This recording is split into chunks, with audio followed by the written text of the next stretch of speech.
While I've been hanging out here the past couple hours, I just wrote a little, very short preamble. So I've been at Occupy Oakland most of the days since the occupation begun on October 10th. And the piece that I'm about to read from the book was written in April. At that time, I would not have expected at all that I'd soon be marching yesterday in the first U.S. general strike in 65 years. 65 years. Standing right next to my friends and comrades under a banner at 14th and Broadway that says "Death to Capitalism" on one side and "Long live the Oakland Commune" on the other. Yesterday we closed down the Port of Oakland. I helped close down the Port of Oakland. I stood with an estimated 20,000 people. I marched with my friends, fellow poets. So, coming back to the book, in April when I wrote this piece I'm about to read, things at that time just felt so bleak. And I was really personally searching for where writing, where art, where the imagination stood in relation to this bleakness. How art interacts, incites, incubates, and sustains radical action. How we cultivate light. And now, like most everybody else who is actually sane in this world, I feel an unstoppable change happening. I know you do too.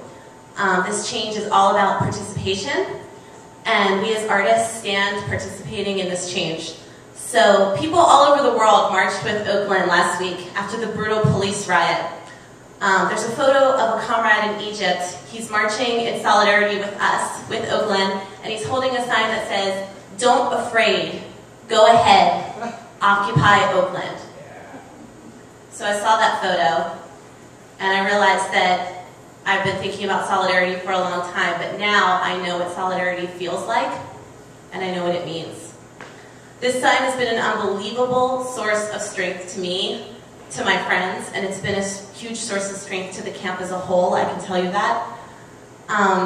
So I'd like to just end, I'm going to read my piece, but I'll end this little preamble, by noting that the general strike yesterday took place. It was organized by thousands of people cooperatively, collectively, and also autonomously within 1 week. We organized 20,000 people in the streets within the space of 1 week. It's awesome. We imagined it and we hauled it into being. So I just want to say, don't let anyone, no matter who they are, tell you that you have to wait for anything or that we need more time. The role of the culture worker, that's all of us in this room, is strong. So participate, occupy, don't afraid, go ahead. Now this is the piece from April. It's called "Disintegration and Sprout." It begins with a line from Henry Miller.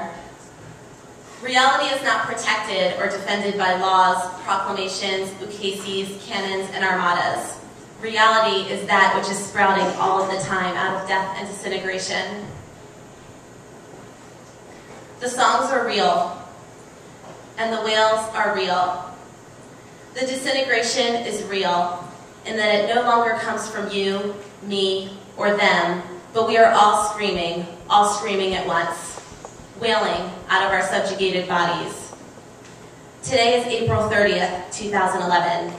It is the 7th anniversary of the release of photos from Abu Ghraib. Today is April 20th, 2011. It is the 1-year anniversary of the BP Deepwater Horizon rig explosion and oil spill. A pelican drenched in crude is photographed with wings outstretched. It is the Abu Ghraib photo once again. It is Holy Week. Bradley Manning is being destroyed by the U.S. government. It is Beltane.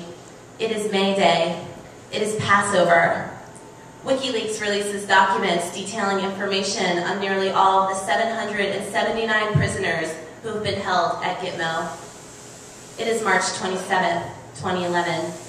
The kill team brutally murders and dismembers civilians and children in Afghanistan and photographs it. One soldier photographs another in front of the barracks. Graffiti on the wall behind the soldier reads, "Abandon all hope, he who enter." We are assured that we are indeed in hell. The places are real. The wall is real, and the whales are real. The whales you and I cannot hear are real. Disintegration is real, and out of it, reality is sprouting. To throw out of the temple those who buy and sell therein is a radical act. Halliburton, BP, U.S. Department of Defense, also, by the way, the largest environmental polluter in the world, all governments, the ongoing drone, etc. This is our temple. It is within you and outside of you. It is the liminal space that unveils the arbitrary assignment of these borders. It is the natural world and all sentient animals, including humans. It is this piece of writing. It is the luminosity of intellect and imagination. Vision and imagination can end these hells. Only they can end these hells. The forces of war have their vision. They have not faltered or doubted it. We want vision, not hypnotism. Imagination incubates action. Imagination incubates action. Anna Mendelsohn, aka Grace Lake, says, minds do exist to agitate, to provoke, to make. Diane DePrima says, the only war that matters is the war against the imagination. All other wars are subsumed in it. What is vision and imagination after years of devastation? And when did these wars begin, really? Before I can answer, I'm on my way to the office, ripped into solitary desk and screen. On the bus, a woman wears a pin. I am Bradley Manning. The screens at the office are as empty as solitary confinement. Have you eaten language yet? A fellow poet asks. Broken bread with the new dream. Have you experienced the garden? The garden was abundant. The garden was the first enclosure. To dream a new dream, we must break down the walls of enclosure. We must do it with our bare hands. The graffiti of the wall will crumble at our feet. We will walk on its ruins. Let's ask continuously and communally answer, what do we see? What will we write? What can we incubate and grow? Disintegration of this world will sprout another.